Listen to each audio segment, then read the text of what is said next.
निर्वाचन बिगुल समग्र भारतवर्ष में साधारण निर्वाचन अनुष्ठित होगापी सूचना जारी हो सारा ओडिशा रे मध्य अनुरूप भाव निर्वाचन ताती धीरे धीरे उष्म होबार लगी। गणतंत्र महापर्व रे ओडिशावासी ए निर्वाचन परिप्रेक्षी निजक सामिल करी विकास महापर्व को अधिक शक्ति प्रदान करने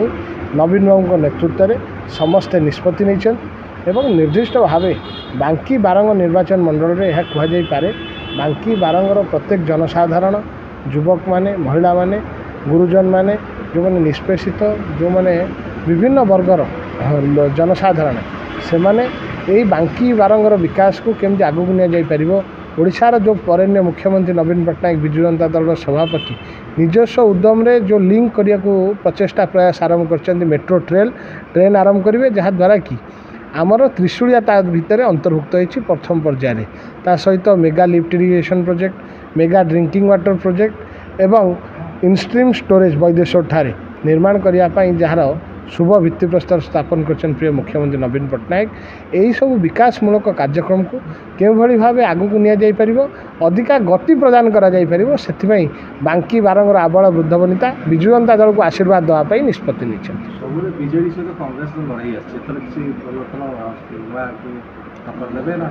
बांकी बारंगरे विजु जनता दलर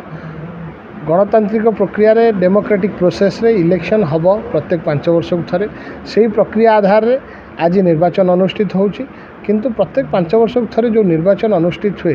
ताहा साधारण जनता निजर अंधार घरे निजर विश्वास दे निजर मत दे विकास को किए आगू नहीं जाई परिवो जी सुखरे दुखरे निजक सहित सामिल कर रखिपर से भली प्रतिनिधि को ये गणतांत्रिक महापर्व में मनोनीत करि बांकी बारंगर विकास रे आमर कहीं राजनीतिक पट्टचित्र रे बांकी बारंग निर्वाचन मंडल रे कहीं विरोधी ना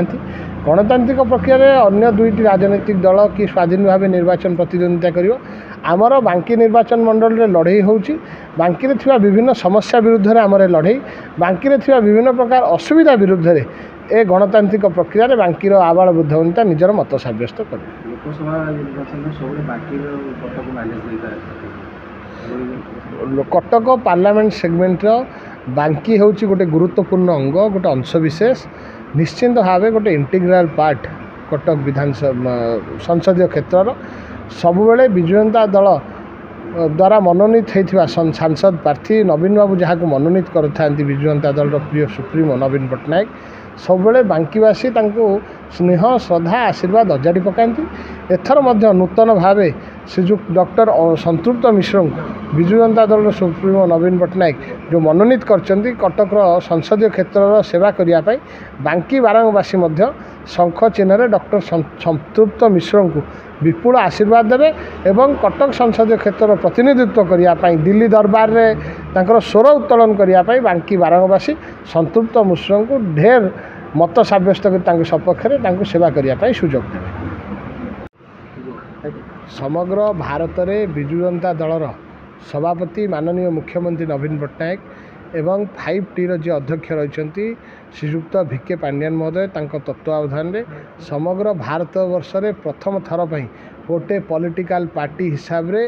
स्टूडेंट एवं यूथ मैनिफेस्टो प्रचलन करने को जाऊँगी विजु जनता दल जोटा निश्चिंत भाव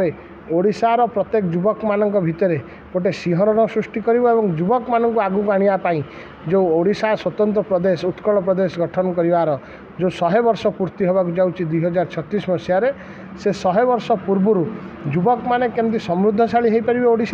ओडिशार युवक माने केमिति आत्मनिर्भरशील हो पारे एवं ओडिशार युवक युवती माने केमिति वर्ल्ड अलगा सेक्टर थिबा युवक युवती मान सहित कम्पिट करिकी निजे मुंड टेकी विश्व दरबार ठिया हो पारे से ओडिशार प्रिय मुख्यमंत्री नवीन पट्टनायक प्रथम थर पर गोटे पॉलिटिकल पार्टी निजर मैनिफेस्टो रिलीज करे इलेक्शन समय किंतु first political party in India election history आपड़ देखिए साधारण राजनीतिक घोषणा पत्र सहित निर्दिष्ट भाव स्वतंत्रतार सहित युवक एवं छात्र मानक नहीं गोटे स्वतंत्र मैनिफेस्टो विजु जनता दल प्रस्तुत करुच्ची एवं मुख्यमंत्री नवीन पट्टनायक जगन्नाथ आशीर्वाद ओडिशावासी करुणारू पुणी थे जितेबाला षष्ठ थर पर मुख्यमंत्री भाव रेकर्ड करेंगे और दायित्व निर्वाह करेंगे ओडिशार से प्रथम कैबिनेट रे ଯୁବକ ଏବଂ ଛାତ୍ରମାନଙ୍କ ପାଇଁ ପ୍ରସ୍ତୁତ ହୋଇଥିବା ବିଜୁ ଜନତା ଦଳର ମ୍ୟାନିଫେଷ୍ଟୋକୁ ସିଏ ତାକୁ ପ୍ରଚଳନ କରିବା ପାଇଁ ଫାଷ୍ଟ କ୍ୟାବିନେଟ୍ରେ ନିଷ୍ପତ୍ତି ନେବେ ଏ ବିଶ୍ୱାସ ଏ ଆଶା ମଧ୍ୟ ପ୍ରକଟ କରିଛନ୍ତି। ସମଗ୍ର ଭାରତବର୍ଷରେ ଯେଉଁଭଳି ଭାବେ ନବୀନ ପଟ୍ଟନାୟକ ସବୁବେଳେ ରେକର୍ଡ଼ ସୃଷ୍ଟି କରିଛନ୍ତି, ସମସ୍ତଙ୍କ ପାଇଁ ପଥ ପ୍ରଦର୍ଶକ ସାଜିଥାନ୍ତି ବିଭିନ୍ନ କ୍ଷେତ୍ରରେ। ଓମେନ୍ ଏମ୍ପାୱାରମେଣ୍ଟ କଥା ହେଉ, ଓମେନ୍ ରିଜର୍ଭେସନ୍ କଥା ହେଉ ବା ମମତା ଯୋଜନା ହେଉ, ସବୁ କଥାରେ ବିଜୁ ସ୍ୱାସ୍ଥ୍ୟ କଲ୍ୟାଣ କାର୍ଡ଼ ମାଧ୍ୟମରେ ସମସ୍ତଙ୍କୁ କେମିତି ହେଲ୍ଥ ସର୍ଭିସ୍ ପ୍ରୋଭାଇଡ଼ କରାଯାଇପାରିବ, ସବୁ କ୍ଷେତ୍ରରେ ଗୋଟେ ନିଦର୍ଶନ ସୃଷ୍ଟି କରିଥାନ୍ତି ଭାରତବର୍ଷ ରାଜନୀତି କ୍ଷେତ୍ରରେ। ଏଥର ମଧ୍ୟ ଫାର୍ଷ୍ଟ ଟାଇମ୍ ବିଜୁ ଜନତା ଦଳ ତା'ର ଷ୍ଟୁଡେଣ୍ଟ ଏବଂ ୟୁଥ୍ ମ୍ୟାନିଫେଷ୍ଟୋ ଆଣିବାକୁ ଯାଉଛି, ଯେଉଁଟା ନିଶ୍ଚିନ୍ତ ଭାବେ ସମଗ୍ର ଭାରତବର୍ଷରେ ପ୍ରଥମ ହେବାକୁ ଯାଉଛି।